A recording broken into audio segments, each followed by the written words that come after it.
Assalamualaikum warahmatullahi wabarakatuh. Selamat siang sahabat Mas Teguh. Dari informasi ajudannya Mas Teguh, ya kan, bapaknya itu sudah selesai meeting dan sholat duhur. Biasanya bapaknya ada di bawah pohon mangga. Apakah itu benar? Nah, mari kita intip. Assalamualaikum Pak. Waalaikumsalam Mbak Eva. Sini duduk. Wah, mangganya besar-besar ya Pak. Boleh dibawa pulang nggak nih? Yang mangganya enggak boleh dibawa pulang. Kalau ini boleh. Kalau ini boleh. Kalau mangga enggak boleh dibawa pulang. Maaf Pak, Iva ganggu ya? Oh iya Mbak Eva. Nah, kok tahu saya di sini? Oh, dari tadi dapat bocoran. Loh, siapa yang bocorin kalau aku di sini? Ada tadi Om Pak. Gitu ya. Oh, oke. Pak Teguh, mau tanya dong. Ini kan banyak terjadinya pembunuhan, pelecehan, pemerkosaan terhadap wanita dan sebagainya atau. Nah, Iva mau tanya nih. Saya sebagai wanita juga kan itu berwas-was gitu loh.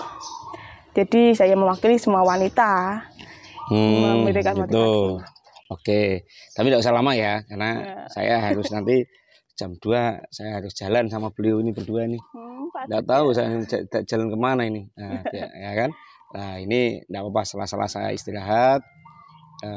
Ini buat Mbak Eva terutama dan yang lain-lain, terutama wanita di khususnya Demak dan sekitarnya lah. Ya di sini memang saya kemarin ya baca-baca lihat berita televisi itu ya sangat memprihatinkan ya. Iya, Pak. Nah di situ ada kejadian contoh di Kaliwulan sudah 2 kali untuk ditemukan mayat, ya kan, ditemukan mayat wanita yang tanpa busana dan sebagainya.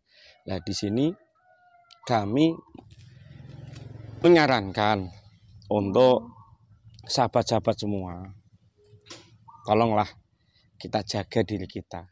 Jadi kadang kita di saat kita ini sesuai profesi kita, kadang kita tidak bisa, mungkin ada yang boleh tempat kerja kita itu pakai jilbab, pakai seperti Mbak Eva ini ya, pakai celana, pakai jilbab, bajunya agak longgar diperbolehkan. Tapi ada yang di tempat pekerjaannya itu tidak diperbolehkan karena ya memang dibutuhkan yang sesuai aturan perusahaannya masing-masing. Tapi saya ingatkan kembali, kostum apapun itu adalah di tempat bekerja. Jadi jangan sampai kostum itu akan membahayakan diri kita. Contoh, kita sebagai artis, mungkin sebagai biduan atau sebagai penyanyi lah. Di saat kita di panggung mungkin dibutuhkan perfect, ya kan, harus busana yang sangat minim kain, ya kan. Nah minim kain, mungkin kainnya banyak dipakai baju Pak Ragil ini. Nah, minim kain. Nah di situ jika setelah dari tempat pekerjaan itu pakai celana atau pakai jas yang agak panjang dan sebagainya, yang intinya bisa melindungi kita dari ya bahaya-bahaya yang tidak kita inginkan. Bahaya itu macam-macam. Contoh, seandainya kita naik sepeda motor, ya kan, kita naik sepeda motor. Saat kita naik sepeda motor kita sudah hati-hati. Kita sudah hati-hati, sudah naik motor, sudah lincah lah, ya kan. Tapi belum tentu orang lain, pengguna jalan yang lain itu adalah pandai seperti panjenengan.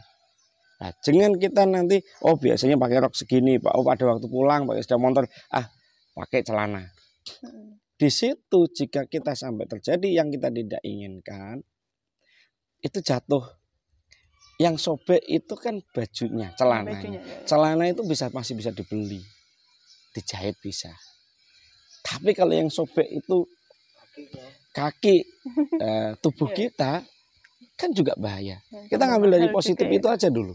Dari positif itu aja kita perhatikan. Mungkin sepatu yang hak tinggi juga. Itu juga kalau kita pakai sepeda motor itu juga bahaya juga. Oh, berarti apa? Harus pakai sepatu double. Di saat kita di tempat pekerja kita, oh kita ganti pakai yang seperti itu. Di saat jalan kita pakai sepatu seperti milik Mbak Eva ini, yang seperti itu. Kan melindungi. Nah, ya. dari situ aja kita sudah, oh ternyata busana itu bisa melindungi kita. Nah, termasuk melindungi mata-mata dari orang yang tidak bertanggung, mata-mata jahat. Mata-mata jahat. Ya, yang orang-orang yang tidak bertanggung jawab. Jadi, kenapa? Bahaya itu sebenarnya bukan dari ada, tapi dari kita sendiri penciptanya. Gitu loh. Dari kita penciptanya sendiri. Nah, jadi kita sudah mungkin orang itu sudah, yuk benahi cara kita berpakaian, cara kita bergaul. Contoh kita satu ya, kita bahas ini tentang pakaian. Jadi pakaian itu sesuaikan dengan alam. Dengan alam. Maksudnya dengan alam? Nah, alam maksud saya alam tuh gini.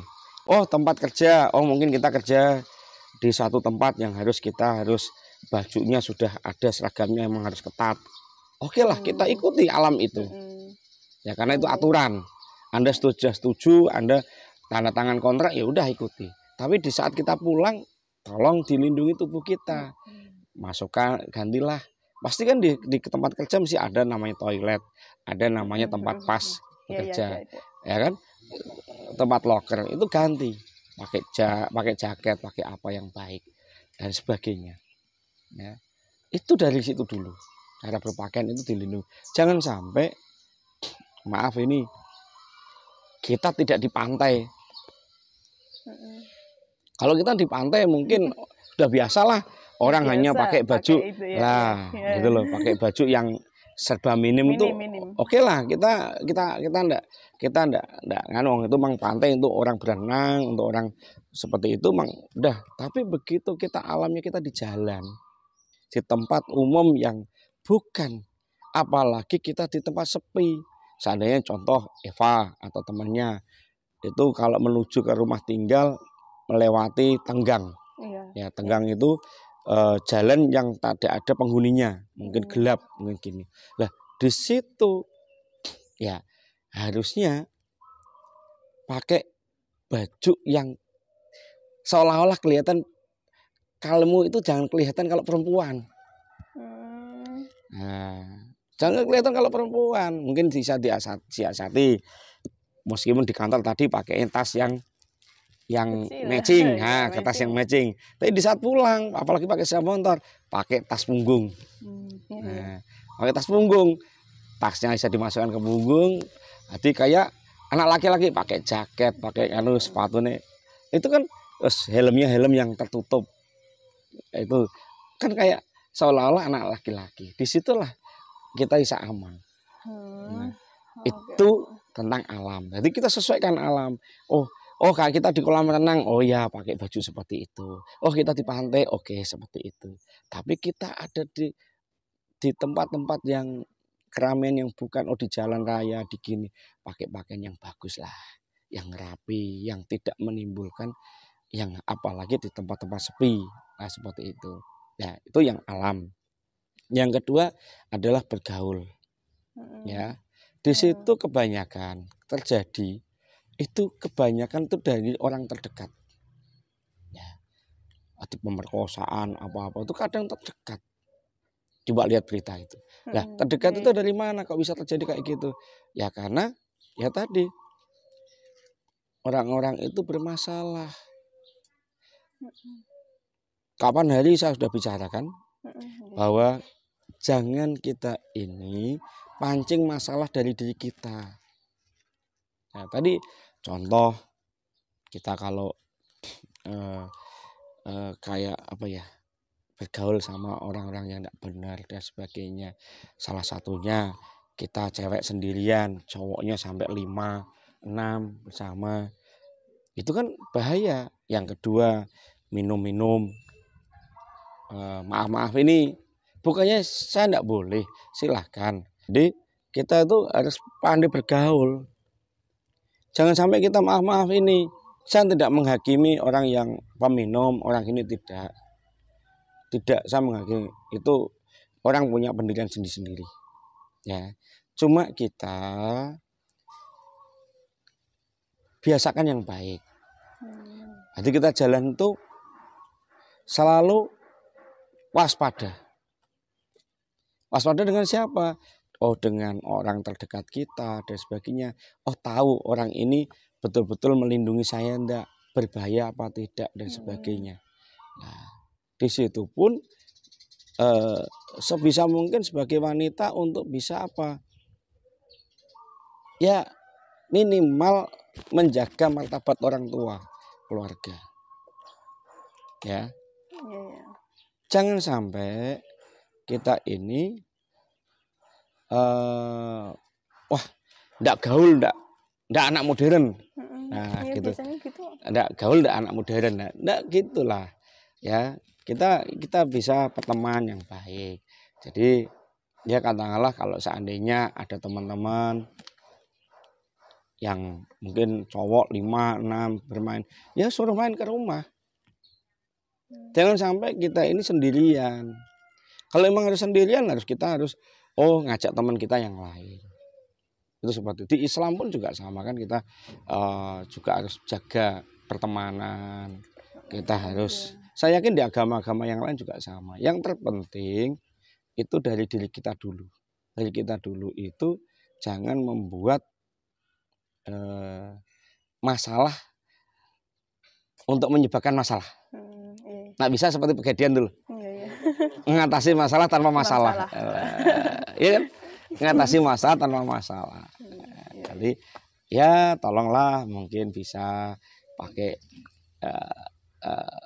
jilbab, atau kalau enggak mau jilbaban ya pakai baju-baju yang sopan lah. Pakai baju yang sopan. Yang berikutnya lagi itu ya tadi pergaulannya yang baik. Kalau bisa nih ya, saya tidak menghakimi. Kalau bisa itu anak-anak yang masih jauh dari moral, kita ajak untuk masuk ke lebih yang baik gitu. Yang baik. Jangan kita yang baik malah masuk ke yang nggak punya moral tadi. Ya, itu seperti itu. Jadi itu yang terpenting. Sebisa mungkin teman kita ikut ke kita, jangan kita ikut ke dia kan gitu. Itu harusnya. Itu ngatasinya seperti itu. Yang berikutnya lagi, jangan terlalu malam. Jam malam itu penting. Maaf ini, meskipun Anda sama pacarnya, Eva sama pacar mungkin pergi, katakanlah jam 8 atau jam 7 lah pergi keluar malam, mungkin malam minggu. Nah, sebisa mungkin jam 9 atau jam 10 itu udah balik. Jangan sampai jam 1 malam itu masih di luar. Nah, ya kan? Itu, Pak. Itu bahaya. Itu enggak baik. Itu. Apalagi kita ini, maaf ini, ya kan? Ya kita kalau mau jalan, jalannya yang ke mall yang rame orang, tempat makan yang rame orang dan sebagainya. Jangan, hati-hati. Terus kita ke tempat-tempat yang maaf ini yang jauh dari keramaian, hindari itu. Jangan sampai. Kalau pasangan kita ngajak yang berbahaya berarti dia tidak sayang. Kalau sampai tempat yang sepi, yang jauh dari keramaian dan sebagainya. Apakah mampu Pak kekasih kita jika ada sesuatu buat kamu? Apakah mampu jika seandainya pandai-pandai orang itu bela diri, kalau didatangi orang 20 kira-kira mampu enggak? Tidak mampu Pak. Saya yakin enggak mampu. Kecuali kalau di film India, di film Jackie Chan, ya kan? Satu dikeroyok orang 200 ya menang 1. Karena itu di film. Kalau nasional ya, kalau enggak mungkin lah. Ya kan? Tetap lah. Kalau kita diajak ke seperti itu, berarti kita kekasih kita sudah tidak bisa melindungi kita, membahayakan buat kita. Untuk berdua kan bisa kita di rumah makan yang itu kan ada tempat yang sendiri-sendiri kan bisa dan sudah tidak terganggu. Tapi memang tempatnya yang ramai kan gitu loh. Nah, contoh tempat itu tidak berbahaya, tidak tenggang, tapi sangat bahaya. Apa? Anda diajak ke hotel. Oh, ya Pak, ya. Ya kan? Paham. Lah, Ya. kalau diajak ke hotel, apalagi apa ini? Check out ya. Benar check out atau check in. Check in. Begitu Anda tidak check in, Anda mau ya sudah, itu berarti Anda mengamini. Ya. Alasanmu kita ngobrol enten ini enggak perlu di situ. Hotel boleh. Hotel kan ada tempat makannya. Tempat lobbynya ada, ada. Nah, itu seperti itu. Kalau dia udah mau masuk ke kamar di sini berdua itu setan lah, bukan kekasih itu. Itu udah setan itu. Nah, kecuali Anda sudah jadi istri, suami istri. Ya kan? Kalau udah jadi suami istri ya harus kadang-kadang kita ke hotel untuk rekreasi dan sebagainya. Tapi kalau masih refreshing, kalau masih pacaran, janganlah, hindari itu. Ya, kadang kamu mau kemana? Lihat HP aja di map. Ini tujuannya kemana sih? Arah ini arah kemana? Dilihat. Ah, begitu arahnya sudah arah yang tidak benar, kamu bisa menyampaikan pacar, mohon maaf, aku atau kamu gayanya kamu ada telepon dari ayahmu dan sebagainya. Wah ini aku ditelepon suruh balik, ini ada berita yang gini ini. Nah itu salah satu untuk menghindari dan tidak menyinggung pacar kita. Itu seperti itu. Ya banyak lah seperti itu. Gitu Mbak Eva. Ada lagi yang mau ditanyakan? Sikap orang tua Pak. Oh orang tua, untuk orang tua. Ya saya sarankan orang tua dimanapun, khususnya di Demak, yuklah, di Arab Saudi aja ada jam malam loh. Saya pernah itu di sana, itu ada polisi itu yang khusus menjaga. Kalau yang menjaga untuk tempat orang-orang ibadah yang pakai baju coklat-coklat itu, nah itu ada polisi yang pakai hitam. Nah, mobilnya kalau di sini kayak mobil dulu zaman kecil saya itu kayak mobil jeep, di putih hitam. Nah, itu ternyata dia menertibkan itu. Nanti anak-anak muda-muda itu yang pakai itu, yang bukan jamaah yang mau sholat ke masjid, ke Nabawi, ke Masjid Nabawi atau masjid yang lain, itu doyak, itu dimarahi, bisa-bisa ditangkap gitu, udah lari. Nah di Indonesia khususnya Demak kalau bisa ya maaf ini ada jam malam lah. Ya terutama jam itu kalau memang dari pemerintah belum ada belum ada aturan itu, ya minimal aturan di diri kita sendiri. Jadi kalau anaknya jam 9 belum kelihatan, apalagi anaknya itu perempuan, ditelepon, dihubungi, ditelepon, posisinya di mana. Sebagai anak juga sama, harusnya ngabari orang tuanya.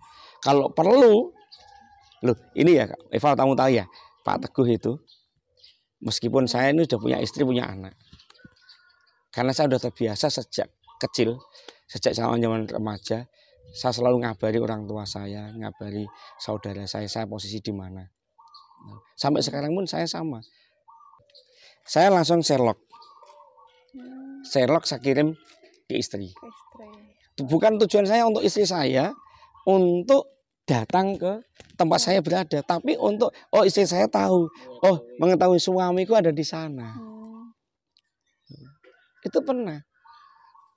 Dan saya pun tidak harus Pak Teguh pas di masjid di Sherlock enggak apa-apa pas pengajian. Kalau mungkin Pak Teguh pas menghadiri ulang tahun temannya yang di tempat-tempat yang mungkin Bu Tati tidak berkenan, sama. Sherlockan terus. Tetap saya kasih Sherlocknya. Nah di situ.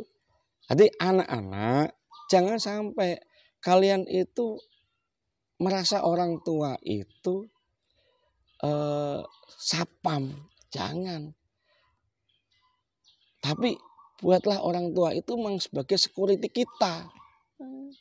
Ya, ini sangat-sangat salah untuk sekarang anak-anak modern sekarang. Seolah-olah orang tua ini penghalang untuk kebebasan. Keliru. Jadi dari orang tuanya sendiri itu harus ada perhatian ke anaknya. Ya tadi ditelepon.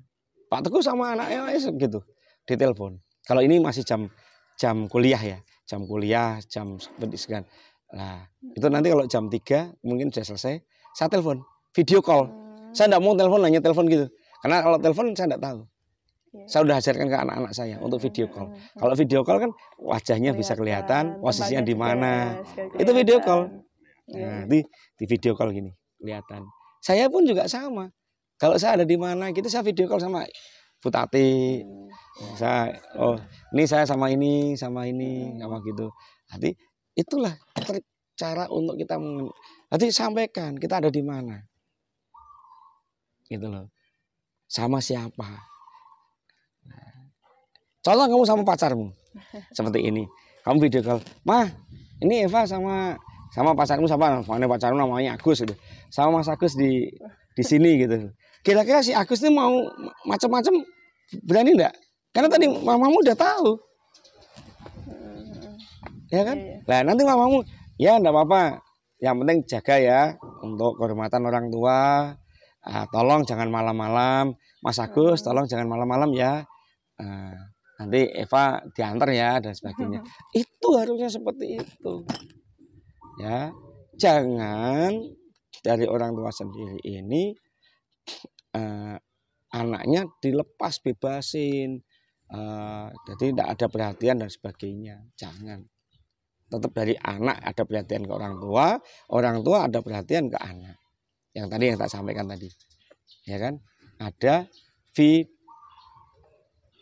direct dan sebagainya. Gitu. Oke? Oke. Mbak Eva, nanti bisa dilanjut di lain waktu. Iya. Jadi saya harus jalan sama beliau. Beliau tadi udah nunggu mulai jam 10. Wah, sama ya Pak ya, maaf ya jam Pak. 10. Cuma saya bilang untuk nanti aja setelah saya sholat duhur, setelah selesai meeting gitu. Gitu ya. Iya Pak ya, makasih Pak ya. ya. Mohon maaf makasih Mbak Eva. Maaf. Nah, tadi kita sudah dapat motivasi dari Bapaknya kan. Menurut saya, berhati-hati dalam berhubungan, menjalin pertemanan. Dan jangan sekali-sekali ya menyakiti hati kedua orang tua kita. Oh, di sini ada sebuah narasi sedikit. Masa muda, semangat membara, semua emosi bergejolak di jiwa. Harus terarah agar tak salah, jalan salah banyak dicapai. Atas nama pengakuan dan strata kenasionalan, menjadi adab kebarat-baratan. Segala budaya diterima, mulai dari gaya bahasa hingga pergaulan bebas. Setiap positif, lawannya mesti negatif. Tinggal kita yang memilih dan pilih. Kukira teknologi itu baik, tapi disalahgunakan oleh pemiliknya. Dunia sudah terbuka, menuntut pikiran yang terbuka juga. Saya Iva dari MTD Media, undur diri. Wassalamualaikum warahmatullahi wabarakatuh.